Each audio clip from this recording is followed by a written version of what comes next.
जय साथियों, देखिए फरवरी महीने का जो मंथली करंट अफेयर का पार्ट 1 था ये आपने देख लिया था और पार्ट 2 का इंतजार बहुत ही बेसब्री से था आप लोगों को। तो पार्ट 2 भी मैंने अपलोड कर दिया है। देखिए फरवरी चूंकि 28 दिन का हुआ, ठीक है। तो टोटल करंट अफेयर की संख्या टोटल 284 हुई थी और इनमें जो पार्ट 1 था उसमें हमने 284 में से 150 प्रश्नों पर चर्चा कर लिया था। तो अब बचे हुए प्रश्नों को पार्ट 2 में हम देखेंगे और पूरे मतलब जितने बचे प्रश्न उनको फिनिश कर देंगे। और मैंने आपको पहले पार्ट 1 में बताया था कि हम जो है पूरे के पूरे महीने के जो है करंट अफेयर का रिवीजन करेंगे और इसके अंतर्गत सभी नियुक्तियां, योजना, परियोजना, पुरस्कार, महत्वपूर्ण दिवस, थीम, सैन्यबाज, साइंस एंड टेक्नोलॉजी, इकोनॉमिक्स, खेल जगत, पर्यावरण और जितने भी अन्य प्रश्न होते हैं उन सभी पे हम चर्चा करेंगे। और देखिए अभी एक खुशखबरी मिली है। अभी जो है महाराष्ट्र पीसीएस का एग्जाम हुआ था, तो बच्चों ने कमेंट किया था कि सर आपने जितना करंट अफेयर पढ़ाया था वो सभी का सभी महाराष्ट्र पीसीएस के एग्जाम में मिल गया था। तो देखिए ये जो वर्ड होता है, आप लोग जो एग्ज़ाम दे के आते हैं, कमेंट करते हैं, तो मुझे बहुत अच्छा लगता है। लगता है कि मेरी मेहनत जो है 100% सार्थक हो रही है, क्योंकि UP PCS, MP PCS, Maharashtra PCS, Rajasthan PCS, Jharkhand, Chhattisgarh, West Bengal, मतलब जितने भी राज्य के पीसीएस एग्ज़ाम हैं लगभग सभी में जो है 100% बच्चे स्कोर करके आते हैं करंट अफेयर में। और यही मेरी मेहनत का एक तरीके से कहा जाए सार्थक परिणाम है, ठीक है, कि बच्चे 100% जो है प्रश्न करके आ जाते हैं। तो इस वीडियो में भी काफ़ी धमाकेदार प्रश्न मिलेंगे जो कि आपकी आने वाली सभी परीक्षाओं के लिए इंपॉर्टेंट है। तो शुरू से लास्ट तक वीडियो मेरे रही है और बहुत सारे लोग पीडीएफ के शौकीन हैं। तो देखिए पीडीएफ भी दो प्रकार की है। एक तो फ्री वाली पीडीएफ है जिसमें आपको जो है वन लाइनर प्रश्न मिलेंगे, और दूसरी पीडीएफ जो डिटेल वाली होती है उसमें आप थोड़ा बहुत पेमेंट करके जो है उसको डाउनलोड कर सकते हैं। क्योंकि मुझे भी अपना परिवार चलाना है, इसलिए मैंने इसको पेड रखा है। क्योंकि आजकल जानते ही मोदी जी के राज में जो है थोड़ी सी महंगाई बढ़ गई है। तो चलिए वीडियो को शुरू करते हैं। देखिए 151वां प्रश्न है कि जर्मनी के नए राष्ट्रपति कौन बने हैं। तो देखिए जर्मनी के नए राष्ट्रपति बने हैं फ्रैंक वाल्टर स्टीनमेयर।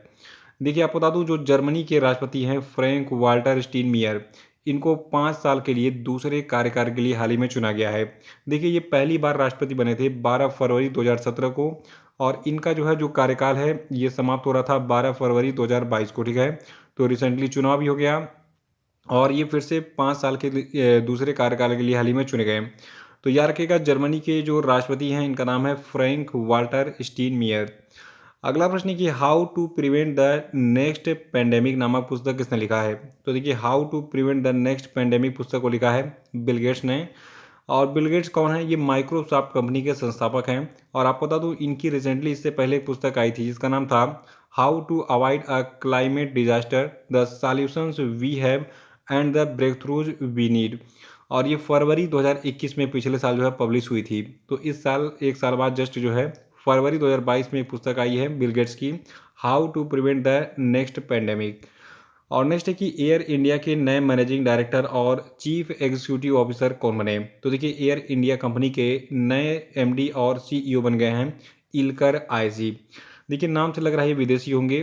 देखिए जो आपके इलकर आईसी हैं ये जो है टर्किश एयरलाइंस के पूर्व अध्यक्ष हैं। इनका जन्म जो है तुर्की के इस्तांबुल में 1971 में हुआ था। अगला है कि भारत ने किस वर्ष तक कृषि में डीजल की जगह नवीकरणीय ऊर्जा का इस्तेमाल करने का लक्ष्य रखा है। तो देखिए भारत सरकार ने एक टारगेट बनाया कि 2024 तक अब जो है डीजल का जो इस्तेमाल है उसको बंद किया जाएगा और उसकी जगह रीन्यूएबल एनर्जी यानी कि नवीकरणीय ऊर्जा का इस्तेमाल किया जाएगा।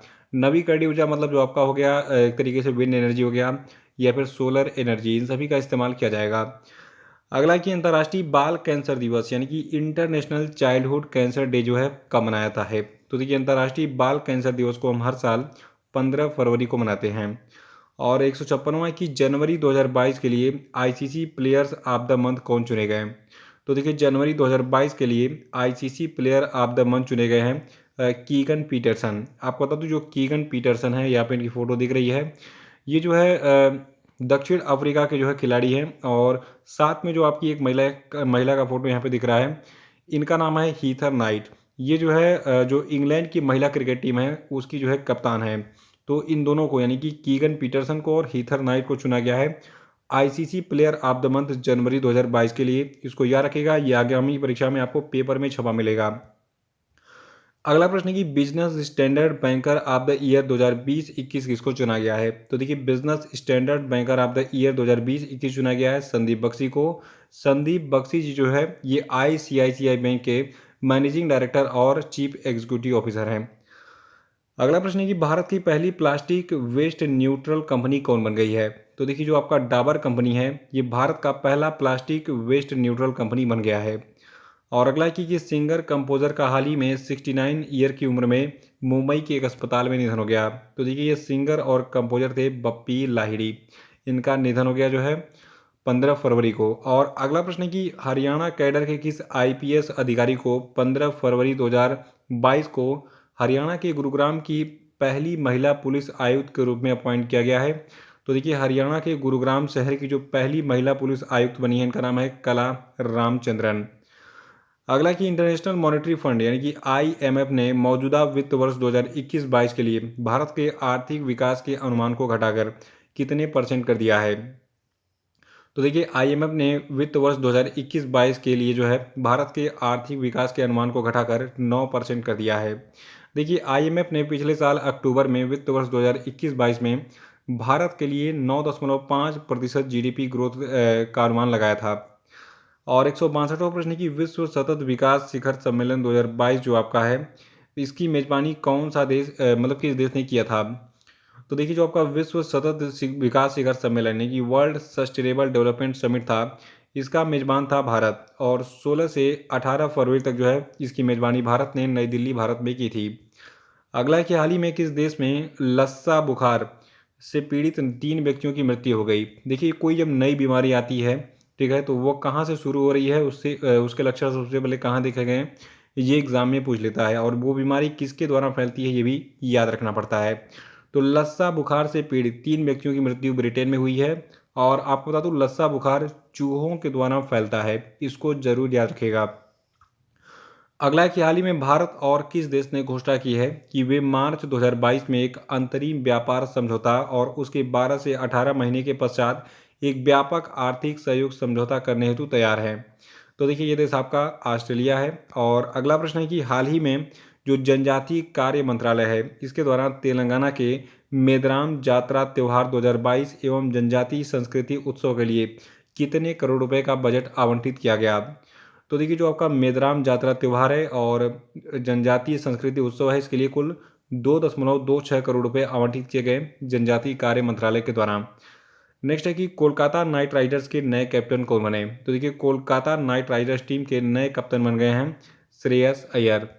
और अगला है कि हाल ही में किस राज्य के पुलिस ने स्मार्ट कार्ड शस्त्र लाइसेंस की शुरुआत की है? तो इसको शुरू किया गया है दिल्ली के पुलिस के द्वारा, यानी दिल्ली पुलिस के द्वारा स्मार्ट कार्ड शस्त्र लाइसेंस की शुरुआत की गई है। अब आपको लाइसेंस में एक किताब की तरह जो है डॉक्यूमेंट नहीं रखना पड़ेगा, आपको एक स्मार्ट कार्ड मिल जाएगा एटीएम कार्ड की तरह, इसको आप लेके जो है घूमते रहिए। अगला है कि हाल ही में तुर्की के राष्ट्रपति रेचेप तैयब एर्दोगन ने तुर्की देश का नाम बदल कर क्या कर दिया है? तो देखिए, जो तुर्की देश है अब इसका नाम तुर्की हो गया है, इसको याद रखेगा। नेक्स्ट है कि भारतीय सेना के नए deputy chief of army staff कौन बने? तो देखिए, भारतीय सेना के जो नए deputy chief of army staff बने हैं, इनका नाम है चन्नीरा पोनप्पा। और अगला प्रश्न है कि हाल ही में किसे बिहार में खादी और बिहार के अन्य हस्तशिल्प का ब्रांड एम्बेसडर बनाया गया? तो देखिए, बिहार में खादी और बिहार के हस्तशिल्प के ब्रांड एम्बेसडर बनाए गए हैं मनोज तिवारी। और अगला प्रश्न है कि हाल ही में किस बैंक ने एग्री इन्फिनिटी कार्यक्रम शुरू किया? तो देखिए, एग्री इन्फिनिटी कार्यक्रम को यस बैंक ने शुरू किया है।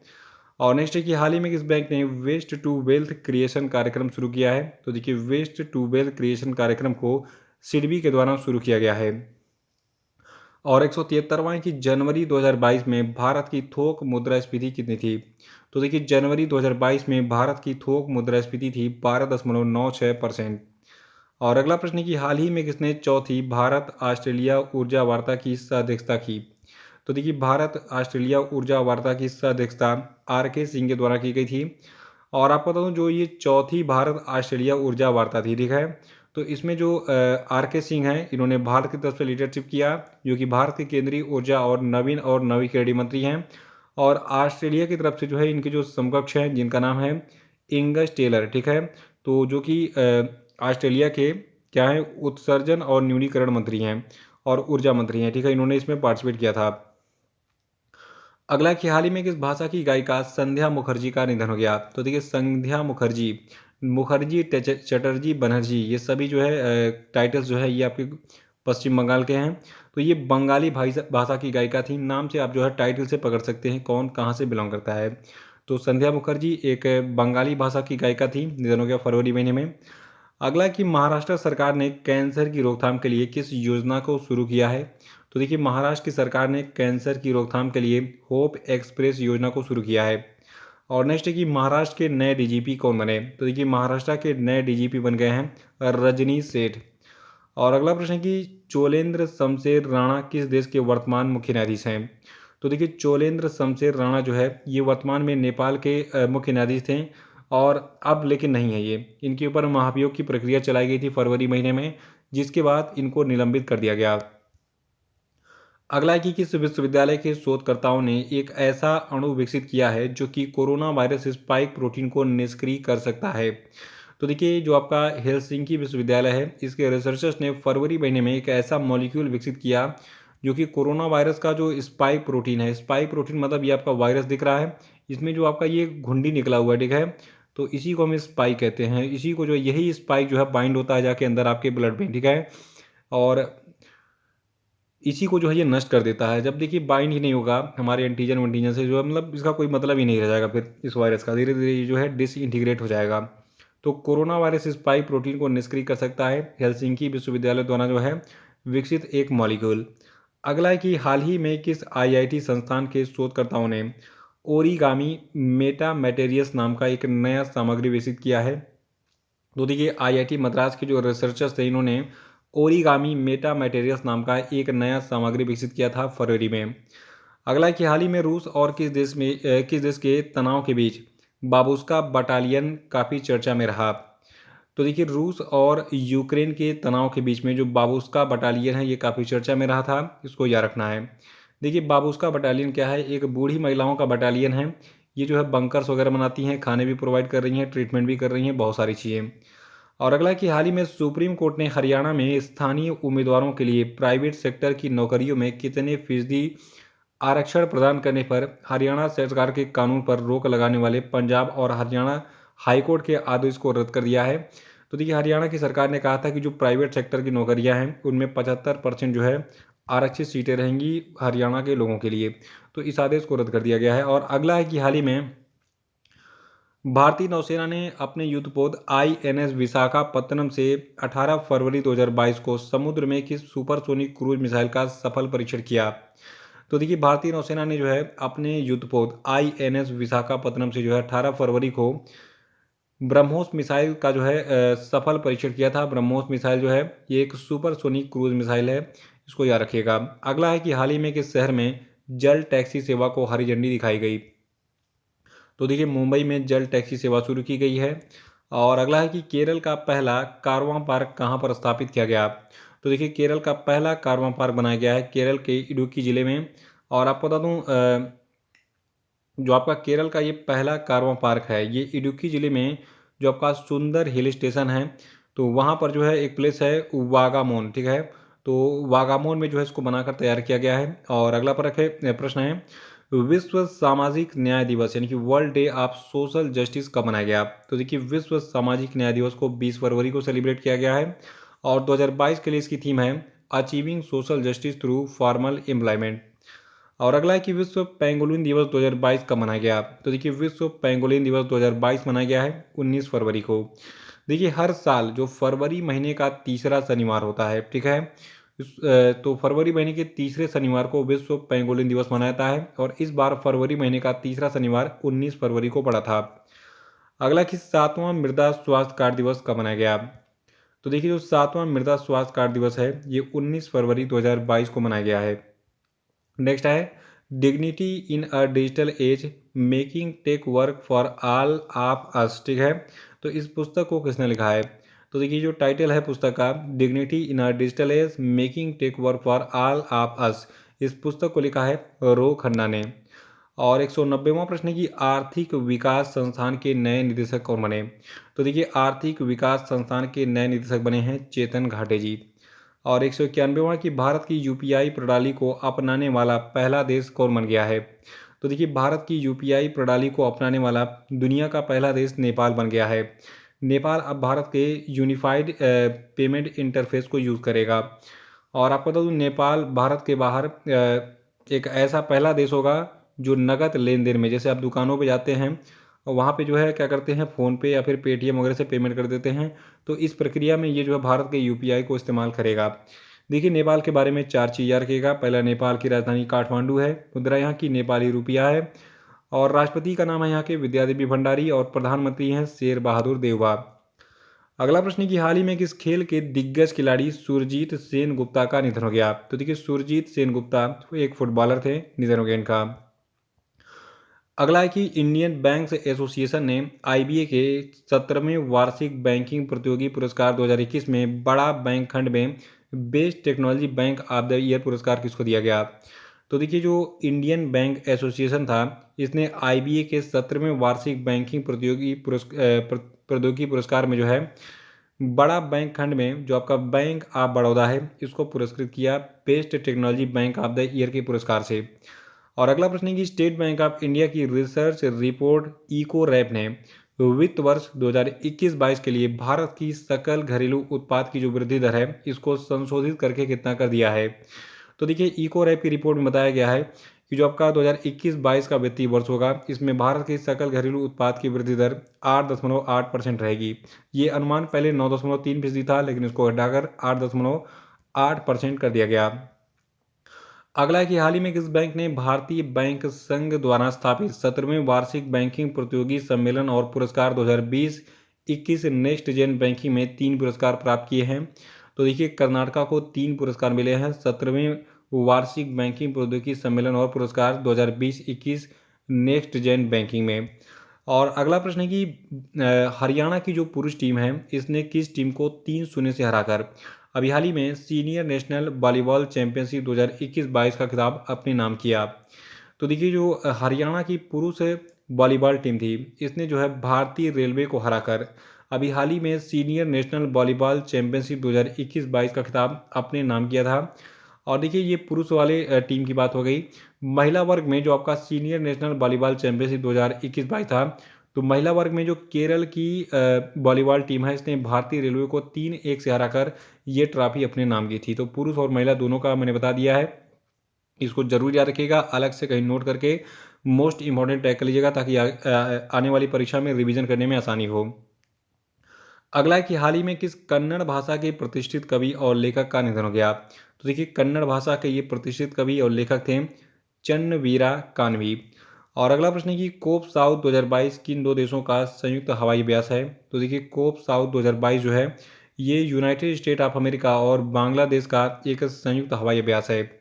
और और देखिए इस संयुक्त हवाई अभ्यास का जो आयोजन है, ये बांग्लादेश वायुसेना कुर्ती मोला छावनी ढाका और संचालन स्थान अल्फा सिलहट बांग्लादेश में आयोजित किया गया।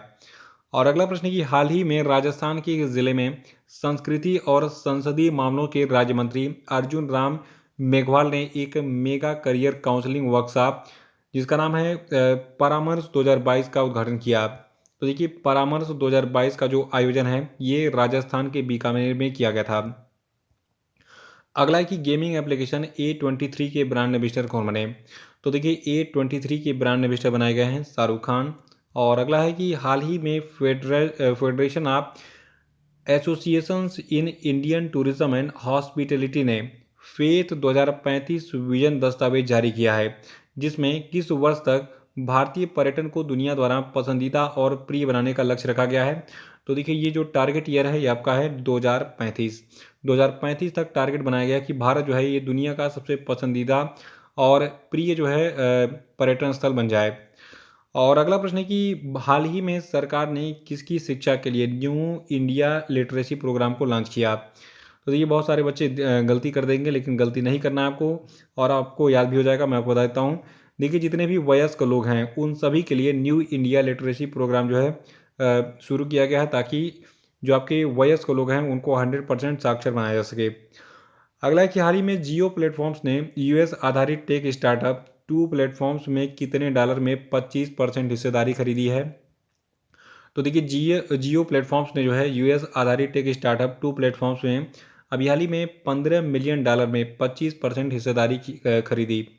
अगला कि फीफा क्लब विश्व कप चैंपियनशिप 2021 किसने जीता?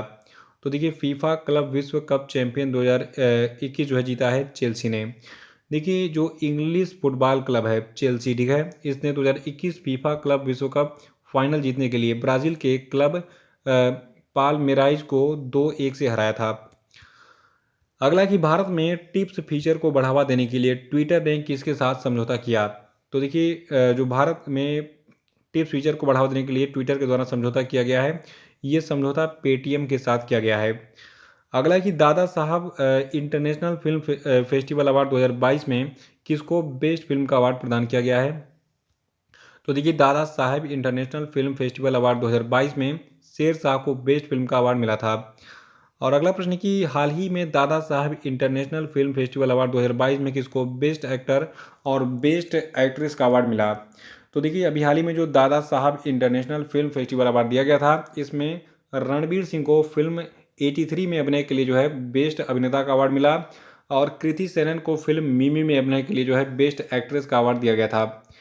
और यहाँ पे मैं आपको पूरी लिस्ट दे रहा हूँ, आपको स्क्रीनशॉट लेना है, आराम से इसको बैठ के नोट कर लीजिएगा।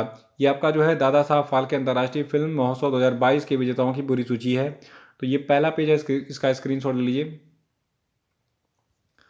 और ये दूसरा पेज है, इसका भी ले लीजिए। अगला प्रश्न है कि आंध्र प्रदेश लोक सेवा आयोग का अध्यक्ष किसको बनाया गया है? तो देखिए फरवरी महीने में गौतम सवांग आंध्र प्रदेश लोक सेवा आयोग के अध्यक्ष बनाए गए थे। अगला कि अंतर्राष्ट्रीय मातृभाषा दिवस कब मनाया जाता है? तो देखिए अंतर्राष्ट्रीय मातृभाषा दिवस को हम 21 फरवरी को मनाते हैं। और नेक्स्ट है कि हाल ही में किसे एडिडास में ब्रांड एम्बेसडर बनाया गया? तो देखिए एडिडास का ब्रांड एम्बेसडर मनिका बत्रा को बनाया गया है। अगला है कि अ नेशन टू प्रोटेक्ट नामक पुस्तक को किसने लिखा है? तो देखिए अ नेशन टू प्रोटेक्ट नामक पुस्तक को प्रियम गांधी ने लिखा है। और नेक्स्ट है कि हाल ही में फ्रांस ने किस देश से 9 साल बाद सैन्य वापसी की घोषणा की है? तो देखिए फ्रांस ने अभी हाल ही में कहा था कि ये माली से अपनी सेनाओं को जो है 9 साल बाद जो है वापस अपने देश में बुला लेगा। अगला है कि 2023 में अंतर्राष्ट्रीय ओलंपिक समिति सत्र की मेजबानी किस शहर के द्वारा की जाएगी? तो देखिए 2023 में अंतर्राष्ट्रीय ओलंपिक समिति के सत्र की मेजबानी की जाएगी मुंबई में। अगला है कि हाल ही में प्रधानमंत्री मोदी ने किस शहर में 550 टन क्षमता के गोबर संयंत्र का उद्घाटन किया? तो देखिए पीएम मोदी ने अभी हाल ही में इंदौर जो है आपका स्थित है मध्य प्रदेश में, तो मध्य प्रदेश के इंदौर शहर में 550 टन क्षमता के गोबर संयंत्र का उद्घाटन किया था। और अगला है कि भारत सरकार स्वास्थ्य क्षेत्र में भारत के शैक्षणिक संस्थानों को बेहतर बनाने के लिए कौन सी पहल शुरू किया है? तो देखिए भारत सरकार ने जो है हील बाई इंडिया नामक एक पहल को शुरू किया है भारत के शैक्षणिक संस्थानों को बेहतर बनाने के लिए, ठीक है। अगला प्रश्न है कि विश्व चिंतन दिवस यानी कि वर्ल्ड थिंकिंग डे कब मनाया जाता है? तो देखिए विश्व चिंतन दिवस को हम 22 फरवरी को मनाते हैं और 2022 के लिए इसका विषय है हमारा विश्व हमारा समान भविष्य। 217वां प्रश्न की हाल ही में drugs controller general of India ने कितने से कितने साल तक के बच्चों के लिए बायोलॉजिकल ई कोरोना वैक्सीन जिसका नाम है कोर्बेवैक्स को अंतिम मंजूरी दे दी? तो देखिए जो drugs controller general of India है इसने जो है 12 से 18 साल तक के बच्चों के लिए बायोलॉजिकल ई कोरोना वैक्सीन कार्बोवैक्स को अंतिम मंजूरी दे दिया है। अगला है कि हुरून इंडिया की तरफ से जारी की गई ताज़ा वेल्थ रिपोर्ट में वर्ष 2021 में भारत के करोड़पति परिवारों की कितने प्रतिशत वृद्धि देखने को मिली? तो देखिए हुरून इंडिया की तरफ से जो रिपोर्ट जारी की गई है इसमें बताया गया कि भारत में 11% जो है वृद्धि हुई है भारत में करोड़पति परिवारों की संख्या में।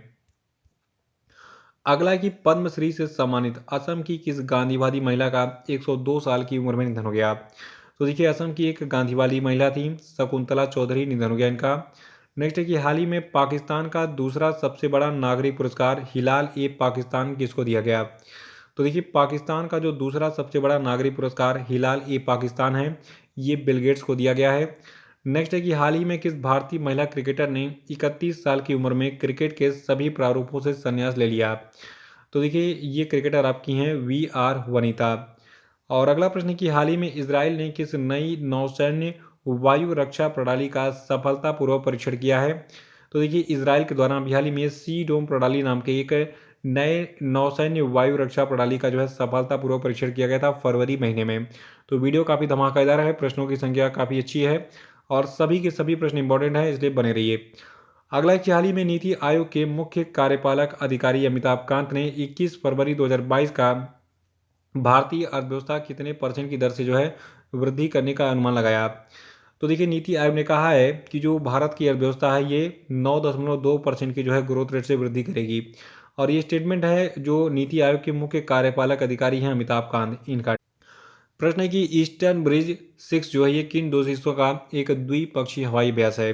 तो देखिए ईस्टर्न ब्रिज जो है भारत और जापान के बीच का एक द्विपक्षीय हवाई अभ्यास है, जिसका आयोजन अभी हाल ही में 21 से 25 फरवरी तक राजस्थान के वायु सेना स्टेशन जोधपुर में किया गया था। अगला प्रश्न है कि हिमाचल प्रदेश का पहला जैव विविधता पार्क कहाँ बनाया गया। तो देखिए हिमाचल प्रदेश का पहला जैव विविधता पार्क यानी कि बायोडाइवर्सिटी पार्क हिमाचल प्रदेश के मंडी में बनाया गया है। अगला कि प्रधानमंत्री की आर्थिक सलाहकार परिषद के पूर्णकालिक सदस्य के रूप में किसको नियुक्त किया गया है। तो देखिए संजीव सान्याल को प्रधानमंत्री की आर्थिक सलाहकार परिषद के पूर्णकालिक सदस्य के रूप में फरवरी में अपॉइंट किया गया था। अगला है कि हाल ही में किस देश ने अपनी पहली हाइड्रोजन से चलने वाली ट्रेन लॉन्च की। तो देखिए जापान ने जो है अपनी पहली हाइड्रोजन से चलने वाली ट्रेन को लॉन्च किया था। अगला है कि भारत और किस देश ने हाल ही में नीली अर्थव्यवस्था और महासागर शासन पर रोड मैप पर सहमति जताई। तो देखिए जो फ्रांस है इसने जो है भारत के साथ मिलकर नीली अर्थव्यवस्था और महासागर शासन पर रोड मैप पर जो है सहमति जताई थी फरवरी महीने में। और 229वां है कि हाल ही में मलयालम फिल्मों की किस प्रसिद्ध अभिनेत्री का 74 साल की उम्र में निधन हो गया। तो देखिए मलयालम फिल्मों की अभिनेत्री थी KPS ललिता। और अगला प्रश्न है कि हाल ही में IPL टीम दिल्ली कैपिटल्स ने किस पूर्व तेज गेंदबाज को अपना सहायक कोच नियुक्त किया है। तो देखिए दिल्ली कैपिटल्स के जो नए सहायक कोच बने हैं इनका नाम है अजीत अगरकर। और अगला प्रश्न है कि हाल ही में जेट एयरवेज ने किस देश के एयरलाइंस के पूर्व CEO विपुला गुणा तिलेका को कंपनी का चीफ फाइनेंशियल ऑफिसर यानी कि CFO अपॉइंट किया है। तो देखिए ये जो आपके ये विपुला गुणा तिलेका हैं, ये जो है श्रीलंकन व्यक्ति हैं और ये श्रीलंकन एयरलाइंस के पूर्व CEO भी रह चुके हैं। ये श्रीलंका के निवासी हैं और इनको जेट एयरवेज का भी हाल ही में चीफ फाइनेंशियल ऑफिसर अपॉइंट किया गया था फरवरी। अगला प्रश्न है कि हाल ही में न्यायमूर्ति रंजना प्रकाश देसाई जो कि एक सेवानिवृत्त जो है न्यायाधीश हैं, तो इनकी अध्यक्षता में जम्मू और कश्मीर परिसीमन पैनल को जो है कितने महीने का विस्तार दिया गया। तो देखिए जो आपका जम्मू कश्मीर परिसीमन पैनल है इसको 2 महीने का विस्तार दिया गया है। अगला प्रश्न है कि अंतर्राष्ट्रीय रबड़ अध्ययन समूह के नए अध्यक्ष कौन बने।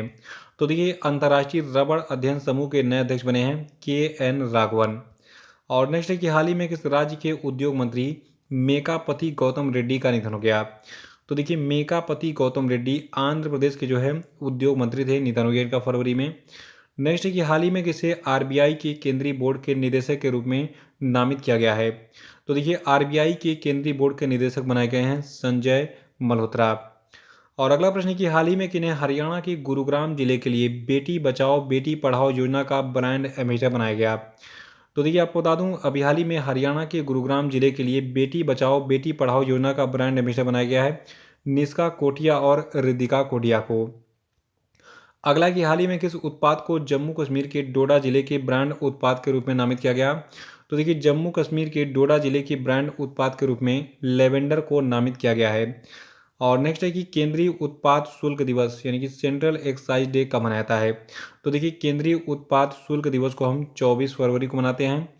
अगला प्रश्न है कि 24 फरवरी 2022 को प्रधानमंत्री किसान सम्मान निधि योजना के कितने साल पूरे हो गए। तो देखिए 24 फरवरी 2022 को प्रधानमंत्री किसान सम्मान निधि योजना के टोटल 3 साल पूरे हो गए हैं। देखिए जो आपका ये प्रधानमंत्री किसान सम्मान निधि योजना था ये 24 फरवरी 2019 को उत्तर प्रदेश के गोरखपुर जिले से लॉन्च किया गया था। अगला है कि कृषि नेटवर्क ने हाल ही में किस फिल्म अभिनेता को अपना नया ब्रांड एम्बेसडर नियुक्त किया। तो देखिए कृषि नेटवर्क ने अभी हाल ही में पंकज त्रिपाठी को अपना ब्रांड एम्बेसडर बनाया है।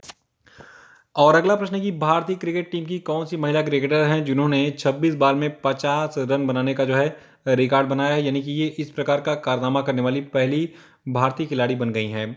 तो देखिए ऋचा घोष ने बयाली में 26 बार में 50 रन बनाकर जो है इतने कम बॉल में यानी कि इतनी कम गेंदों में 50 रन बनाने का रिकॉर्ड बनाया। और अगला प्रश्न है कि हाल ही में किस राज्य सरकार ने बजट में पुरानी पेंशन योजना को बहाल करने की घोषणा की है। देखिए पुरानी पेंशन योजना यानी कि ओल्ड पेंशन स्कीम जो है काफ़ी चर्चा में आजकल है, लोगों की डिमांड है कि ये फिर से शुरू की जाए। सरकारी नौकरी में जो 60 साल तक जो लोग सेवा देते हैं रिटायर्ड हो जाते हैं उनको पेंशन देने की पहले योजना थी, लेकिन अब इसको ख़त्म कर दिया गया है। तो देखिए राजस्थान की सरकार ने कहा कि हम ओपीएस को फिर से शुरू करेंगे, यानी कि ओल्ड पेंशन स्कीम को फिर से शुरू करेंगे। अगला है कि इंडिया रेटिंग्स ने 2021-22 में भारत की जीडीपी की वृद्धि दर कितने परसेंट रहने का अनुमान जताया। तो देखिए इंडिया रेटिंग्स ने 2021-22 में भारत की जो जीडीपी की ग्रोथ रेट है इसको 8.6% रहने का अनुमान फरवरी महीने में जताया। नेक्स्ट है कि हाल ही में किस देश ने रूस के सैन्य अभियान के बाद इमरजेंसी लगा दिया। तो देखिए यूक्रेन में जो है इस समय इमरजेंसी लग गया है कि रूस, क्योंकि जो है यूक्रेन में जो है बहुत सारी जगहों पे रसिया बमबारी कर रहा है, वहाँ पे अटैक कर रहा है। और अगला प्रश्न है कि भारत किस देश में देश के बाहर, यानी कि भारत के बाहर अपना पहला आईआईटी यानी कि इंडियन इंस्टीट्यूट ऑफ टेक्नोलॉजी स्थापित करेगा। तो देखिए भारत जो है ये यूनाइटेड अरब अमीरात में आईआईटी स्थापित करने जा रहा है। अगला है कि हाल ही में आईआईटी रुड़की ने ग्रामीण कृषि मौसम सेवा परियोजना के हिस्से के रूप में किस राज्य में किसान मोबाइल एप्लीकेशन लॉन्च किया। तो देखिए इस किसान मोबाइल एप्लीकेशन को उत्तराखंड में लॉन्च किया गया है। अगला है कि हाल ही में रिलायंस जियो ने किस देश में भारत एशिया एक्सप्रेस नाम का इंटरनेट परियोजना शुरू किया है। तो देखिए इस भारत एशिया एक्सप्रेस नाम के इंटरनेट परियोजना को रिलायंस ने मालदीव में शुरू किया है। अगला है कि हाल ही में थम्सअप ने किस फिल्म अभिनेता को अपना नया ब्रांड एम्बेसडर बनाया। तो देखिए थम्सअप के ब्रांड एम्बेसडर शाहरुख खान बने हैं। और अगला प्रश्न है कि हाल ही में डिश टीवी ने किसको अपना ब्रांड एम्बेसडर बनाया है। तो देखिए डिश टीवी के ब्रांड एम्बेसडर ऋषभ पंत बने हैं, जो कि उत्तराखंड के भी ब्रांड एम्बेसडर हैं।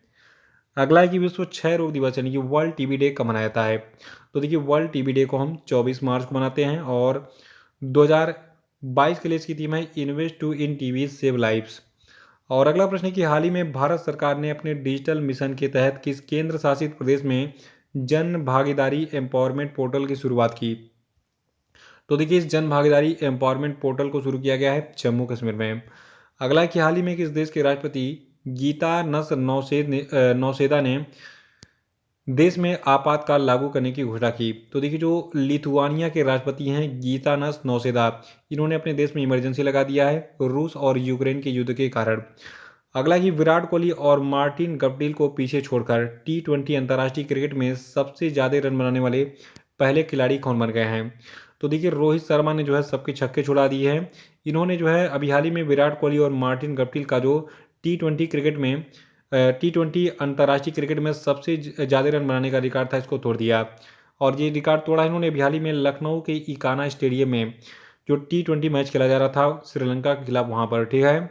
और रोहित शर्मा इस फॉर्मेट में यानी कि टी20 इंटरनेशनल क्रिकेट में ये जो है सबसे पहले 3300 रनों का आंकड़ा छूने वाले बल्लेबाज बन गए हैं। अगला है हाल ही में किस राज्य की कैबिनेट ने ई कचरे का निपटान करने हेतु देश के पहले ई वेस्ट इको पार्क को मंजूरी प्रदान की। तो देखिए भारत का जो पहला ई वेस्ट इको पार्क है ये दिल्ली में बनाया जा रहा है। आपको बता दूं भारत जो है ये इलेक्ट्रॉनिक कचरा यानी कि ई कचरे का तीसरा सबसे बड़ा उत्पादक भी है। अगला कि हाल ही में मूडीज ने चालू वित्त वर्ष 2022 में यानी कि 21-22 के वित्त वर्ष में भारत के आर्थिक विकास के अनुमान को 7% से संशोधित करके कितना कर दिया है। तो देखिए मूडीज ने कहा है कि भारत का जो आर्थिक विकास दर रहेगा 2021-22 के वित्तीय वर्ष में ये 9.5% रहेगा। पहले 7% बताया था लेकिन अब इसको बढ़ा दिया है। अगला है कि हाल ही में किसे हिंदुस्तान यूनिलीवर लिमिटेड के गैर कार्यकारी अध्यक्ष के रूप में नियुक्त किया गया। तो देखिए हिंदुस्तान यूनिलीवर लिमिटेड के जो गैर कार्यकारी अध्यक्ष बनाए गए हैं इनका नाम है नितिन परांजपे। नेक्स्ट है कि फरवरी 2022 में भारत को फ्रांस से कितने राफेल लड़ाकू विमान मिले। तो देखिए फरवरी 2022 में भारत को फ्रांस से जो है कुल 3 लड़ाकू विमान मिले हैं। और अगला है कि हाल ही में भारतीय एयरटेल ने इंडस टावर्स में वोडाफोन की कितने परसेंट हिस्सेदारी का अधिग्रहण करने की घोषणा की। तो देखिए भारतीय एयरटेल जो है ये इंडस टावर्स कंपनी में वोडाफोन की कुल 4.7% हिस्सेदारी का अधिग्रहण करेगा। अगला कि हाल ही में किसे नए राष्ट्रीय ई गवर्नेंस डिवीजन के प्रमुख के रूप में नियुक्त किया गया है। तो देखिए अभिषेक सिंह को राष्ट्रीय ई गवर्नेंस डिवीजन के प्रमुख के रूप में अपॉइंट किया गया हाल ही में। अगला है कि धर्म गार्जियन किन दो देशों का संयुक्त सैन्य अभ्यास है। तो देखिए धर्म गार्जियन भारत और जापान का एक संयुक्त सैन्य अभ्यास है जो कि अभी हाल ही में कर्नाटक के बेलगाम या फिर बेलगावी में आयोजित किया गया था 27 फरवरी से 10 मार्च 2022 तक। अगला कि अंतर्राष्ट्रीय बौद्धिक संपदा सूचकांक में भारत किस स्थान पर है। तो देखिए अंतर्राष्ट्रीय बौद्धिक संपदा सूचकांक में भारत 43वें स्थान पर है। और इस सूचकांक में अमेरिका पहले, यूनाइटेड किंगडम दूसरे, जर्मनी तीसरे, स्वीडन चौथे और फ्रांस 5वें स्थान पर है। अगला है कि भारत के केंद्रीय ग्रामीण और विकास और पंचायती राज्य मंत्री कौन है? तो देखिए जो केंद्रीय ग्रामीण विकास और पंचायती राज्य मंत्री इनका नाम है गिरिराज सिंह। अगला है कि हाल ही में केंद्रीय सूक्ष्म लघु और मध्यम उद्यम मंत्री नारायण राणे ने महाराष्ट्र के किस स्थान पर एक एमएसएमई प्रौद्योगिकी केंद्र की स्थापना की घोषणा की है? तो देखिए ये प्लेस आपका है सिंधुदुर्ग। सिंधुदुर्ग में जो है एक एमएसएमई प्रौद्योगिकी केंद्र जो है स्थापित किया जाएगा, और ये प्लेस सिंधुदुर्ग कहाँ पे है? महाराष्ट्र में, ठीक है। अगला है कि भारतीय नौसेना का बहुपक्षीय अभ्यास मिलन 2022 कहाँ पर आयोजित हुआ? तो देखिए मिलन 2022 का आयोजन विशाखापत्तनम में किया गया था। 25 फरवरी से ये 9 दिनों के लिए स्टार्ट हुआ 2 चरणों में। जो पहला चरण है ये आपका है बंदरगाह चरण, जो कि 25 से 28 फरवरी तक, और जो कि इसका दूसरा चरण है यह है समुद्री चरण, जो कि 1 से 4 मार्च तक निर्धारित है, ठीक है। और देखिए जो मिलन 2022 अभ्यास है इसका विषय है कैमराडरी सामंजस्य सहयोग। अगला है कि हाल ही में किसके द्वारा वंदे भारतम के लिए एक सिग्नेचर ट्यून जारी किया गया? तो देखिए वंदे भारतम के लिए सिग्नेचर ट्यून जारी किया है मीनाक्षी लेखी ने। नेक्स्ट है कि हाल ही में गृह मंत्रालय ने किस संस्थान को आधिकारिक गोपनीयता अधिनियम 1923 की धारा 2 के तहत निषिद्ध स्थान घोषित किया? तो देखिए ये प्लेस आपका है security printing and meeting corporation of India limited Delhi, जिसने नोटबंदी के समय 500 और 2000 के नोट जो है छापे थे, ठीक है। और अगला प्रश्न है कि हाल ही में प्रधानमंत्री किसान सम्मान निधि योजना की तीसरी वर्षगांठ पर किसानों के खाते में कितनी धनराशि ट्रांसफर की गई? तो देखिए प्रधानमंत्री किसान सम्मान निधि योजना की तीसरी वर्षगांठ पर किसानों के खातों में कुल 1.80 लाख करोड़ रुपए की धनराशि ट्रांसफर की गई। और अगला प्रश्न है कि 18 फरवरी 2021 को समाप्त हुए सप्ताह के दौरान जो भारत का विदेशी मुद्रा भंडार है ये कितना था? तो देखिए 18 फरवरी 2021 को समाप्त हुए सप्ताह के दौरान भारत का विदेशी मुद्रा भंडार 632.95 अरब डॉलर था। और अगला प्रश्न है कि उद्योग और आंतरिक व्यापार संवर्धन विभाग के आंकड़ों के अनुसार अप्रैल से दिसंबर 2021 के दौरान भारत का प्रत्यक्ष विदेशी निवेश इक्विटी अंतर्वाह 16% घटकर कितने बिलियन अमेरिकी डॉलर रह गया? तो देखिए जो उद्योग और आंतरिक व्यापार संवर्धन विभाग है इसके आंकड़ों के अनुसार अप्रैल से दिसंबर 2021 के दौरान भारत का प्रत्यक्ष विदेशी निवेश इक्विटी अंतर्प्रवाह 16% घटकर कुल 43.17 बिलियन अमेरिकी डॉलर रह गया। अगला प्रश्न है कि राष्ट्रीय प्रोटीन दिवस कब मनाता है? तो देखिए राष्ट्रीय प्रोटीन दिवस मनाता है 27 फरवरी को। और अगला है कि हाल ही में एक स्थिति को स्वतंत्रता सेनानी वीर सावरकर की पुण्यतिथि मनाई गई? तो देखिए जो वीर सावरकर हैं इनकी पुण्यतिथि 26 फरवरी को मनाई गई है। और नेक्स्ट है कि सीनियर राष्ट्रीय शतरंज चैंपियनशिप 2022 का मेजबान शहर कौन सा है? तो देखिए कानपुर में सीनियर राष्ट्रीय शतरंज चैंपियनशिप 2022 का जो है मेजबानी किया जाएगा। 272वां प्रश्न की हाल ही में किस स्थान पर Devayatanam and odyssey of Indian temple architecture सम्मेलन का आयोजन किया गया? तो देखिए इस सम्मेलन का आयोजन जो है कर्नाटका के हम्पी में किया गया था। अगला है कि हाल ही में इसरो के किस अंतरिक्ष मिशन उपग्रह ने पहली बार सोलर प्रोटॉन इवेंट्स का पता लगाया है? तो देखिए इसरो का जो आपका अंतरिक्ष मिशन है जिसका नाम है चंद्रयान-2, इसने पहली बार सोलर प्रोटॉन इवेंट्स का पता लगाया है। और नेक्स्ट है कि हाल ही में national institute of urban affairs ने सस्टेनेबल सिटीज इंडिया प्रोग्राम पर सहयोग करने के लिए किस संस्थान के साथ समझौते ज्ञापन पर हस्ताक्षर किया है? तो देखिए जो विश्व आर्थिक मंच है, ठीक है। याद रखिएगा national institute of urban affairs ने सस्टेनेबल सिटीज इंडिया प्रोग्राम पर सहयोग करने के लिए विश्व आर्थिक मंच यानी कि वर्ल्ड इकोनॉमिक फोरम के साथ एक समझौते ज्ञापन पर हस्ताक्षर किया था फरवरी 2022 में। अगला है कि हाल ही में किस स्थान पर आईआईटी मद्रास ने national institute of ocean technology के सहयोग से ओशंस 2022 सम्मेलन की मेजबानी की? तो देखिए इस सम्मेलन की मेजबानी चेन्नई में की गई थी और इसका थीम था इंस्पायर इनोवेट सस्टेन। अगला है कि हाल ही में जम्मू और कश्मीर के उपराज्यपाल मनोज सिन्हा ने जम्मू कश्मीर के लिए न्यूनतम कितने % की विदेशी हिस्सेदारी के साथ प्रत्यक्ष विदेशी निवेश की नीति को मंजूरी दी? तो देखिए टोटल 51% के जो है प्रत्यक्ष विदेशी निवेश की नीति को मंजूरी दी गई है जम्मू कश्मीर में। अगला है कि हाल ही में किस संघ ने रूस के राष्ट्रपति व्लादिमीर पुतिन को अध्यक्ष पद से हटा दिया गया? तो देखिए व्लादिमीर पुतिन को जो है अंतर्राष्ट्रीय जूडो महासंघ के मानद अध्यक्ष पद से हटा दिया है। अगला प्रश्न है कि राष्ट्रीय विज्ञान दिवस कब मनाता है? तो देखिए राष्ट्रीय विज्ञान दिवस को हम 28 फरवरी को मनाते हैं। 2022 के लिए इसकी थीम थी सतत भविष्य के लिए विज्ञान और प्रौद्योगिकी में एकीकृत दृष्टिकोण। अगला है कि दुर्लभ रोग दिवस हर साल कब मनाता है? तो देखिए दुर्लभ रोग दिवस को फरवरी के आखिरी दिन मनाते हैं और इस बार ये 28 फरवरी को मनाया गया। कभी कभी ये 29 फरवरी को मनाया जाता है जब लीप ईयर होता है। दुर्लभ रोग दिवस 2022 की थीम है अपने रंग साझा करें। और अगला है कि विश्व एनजीओ दिवस कब मनाया गया। तो देखिए विश्व एनजीओ दिवस 27 फरवरी को मनाया जाता है। 281वां प्रश्न है कि भारत सरकार ने किस तिथि को पोलियो राष्ट्रीय टीकाकरण दिवस 2022 का आयोजन किया था। तो देखिए पोलियो राष्ट्रीय टीकाकरण दिवस 2022 का आयोजन किया गया था 27 फरवरी 2022 को। और नेक्स्ट है कि हाल ही में स्पेन के राफेल नाडाल ने किस खिलाड़ी को 6-4 6-4 से हराकर मैक्सिकन ओपन 2022 का खिताब जीता। तो देखिए राफेल नाडाल जो कि स्पेन के जो है टेनिस खिलाड़ी हैं, इन्होंने ब्रिटेन के कैमरन नोरी को हराकर मैक्सिकन ओपन 2022 का खिताब अपने नाम किया। नेक्स्ट है कि हाल ही में भारत सरकार ने किस देश से नागरिकों को निकालने के लिए ऑपरेशन गंगा नामक मिशन शुरू किया है। तो देखिए ऑपरेशन गंगा मिशन को यूक्रेन से भारतीय नागरिकों को निकालने के लिए शुरू किया गया है, जिसमें भारत सरकार फ्लाइट के माध्यम से जो है भारतीय नागरिकों को वहां से निकाल रही है। और आखिरी प्रश्न है कि हाल ही में भारतीय वुशु खिलाड़ी सादिया तारिक ने मास्को वुशु स्टार्स चैंपियनशिप 2022 में जूनियर टूर्नामेंट में कौन सा पदक जीता था। तो इन्होंने स्वर्ण पदक जीता था। तो इसी के साथ वीडियो समाप्त होता है। कैसा लगा वीडियो कमेंट बॉक्स में बताइए। इसको लाइक और जरूर शेयर कर दीजिएगा सभी व्हाट्सएप और टेलीग्राम और फेसबुक पेजेस पे। तो thank you and have a nice day.